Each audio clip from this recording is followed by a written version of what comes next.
राजस्थान की सियासत में एक बार फिर बड़ा सियासी भूचाल। वोटर लिस्ट से नाम काटने को लेकर अब सीधा संगठित साजिश का आरोप, और ये आरोप लगाए हैं खुद कांग्रेस प्रदेशाध्यक्ष गोविंद सिंह डोटासरा ने। दिल्ली के एआईसीसी मुख्यालय से डोटासरा ने खुलासे किए हैं। राजस्थान में विशेष गहन पुनरीक्षण यानी एसआईआर को लेकर राजनीति अब आर पार की लड़ाई में बदल चुकी है। कांग्रेस ने भारतीय जनता पार्टी पर लोकतंत्र से छेड़छाड़ का बेहद गंभीर आरोप लगाया है। दिल्ली स्थित एआईसीसी मुख्यालय में मीडिया से बात करते हुए कांग्रेस प्रदेशाध्यक्ष गोविंद सिंह डोटासरा ने दावा किया कि एसआईआर की आड़ में वोटर लिस्ट से नाम हटाने का खेल खेला गया। कांग्रेस प्रदेशाध्यक्ष ने बड़ा दावा करते हुए कहा कि 3 से 13 जनवरी के बीच चुपचाप विधानसभावार कंप्यूटराइज्ड फॉर्म तैयार किए गए और फिर 13 जनवरी की शाम से 15 जनवरी तक कहीं 10,000 तो कहीं 20,000 फॉर्म के जरिए वोटरों के नाम काटने का अभियान चलाया गया। डोटासरा के मुताबिक जहां कांग्रेस जीती वहीं निशाना साधा गया। खास वर्ग के मतदाताओं को टारगेट कर नाम कटवाने के फॉर्म बांटे गए।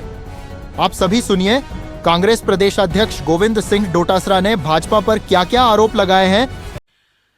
13 तारीख को अमित शाह जी जाते हैं, सीएमआर में 4 घंटे रुकते हैं।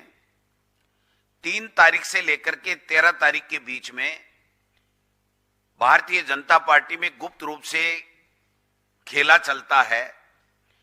फर्जी कंप्यूटराइज फार्म हर विधानसभा वाइज 10-10, 15-15 हजार वहां पर प्रिंटेड होते हैं। सभी विधायक और विधायक प्रत्याशियों को वहां पर बुलाया जाता है, जिसमें मंत्री भी शामिल होते हैं, और उसके बाद में उस पेन ड्राइव के आधार के ऊपर वो जाकर के 13 तारीख शाम को, 14 तारीख और 15 तारीख को हर विधानसभा क्षेत्र में कहीं 10,000 फार्म, कहीं 20,000 फार्म, कहीं 15,000 फार्म, इस तरीके से ये आंकड़ा नाम काटे जाने का, और विशेष रूप से उन विधानसभा क्षेत्रों को चिन्हित किया जाता है जहां पर या तो कांग्रेस पार्टी 1,000, 2,000, 3,000 के लगभग जीती हो, वहां पर नाम ऐड करने के साथ साथ नाम काटे जाना, वर्ग विशेष के कांग्रेस आइडियोलॉजी के लोगों के नाम काटे जाने के फार्म दिए जा रहे हैं।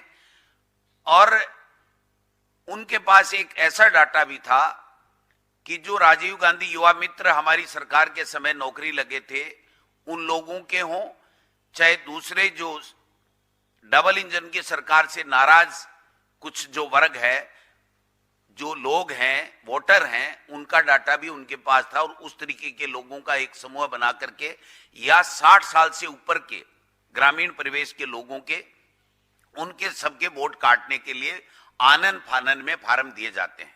नियम ई रोल बुक जो कहती है, वो नियम ये कहता है पेज 13 पे कि ड्राफ्ट प्रकाशन के बाद में एक बीएलए एक दिन में केवल 10 फार्म दे सकता है, उसके अलावा नहीं दे सकता। यानी 14 तारीख तक जो फार्म दिए गए उसका आंकड़ा आपके सामने है। उसके बाद में ये जो फार्म दिए गए वो बीएलए फर्स्ट जो उनके विधायक, मंत्री और विधायक प्रत्याशी हैं, उन्होंने भी साइन करके दिए।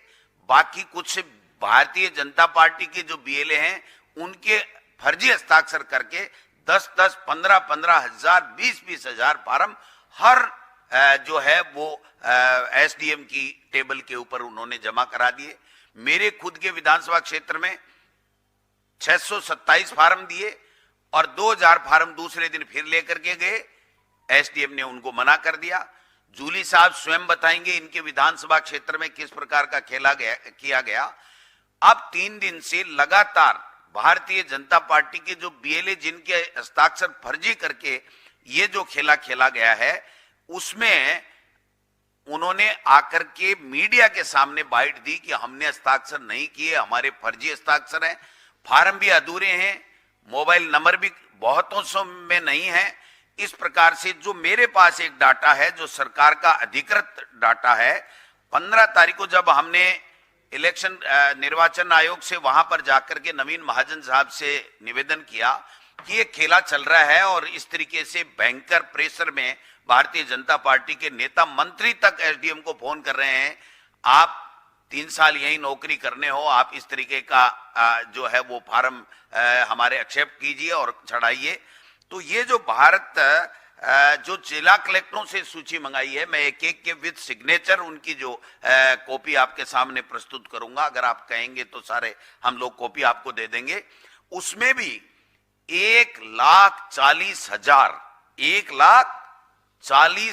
के लगभग तो उन्होंने रजिस्टर्ड भी करवा लिए उस 15 तारीख के अंदर अंदर।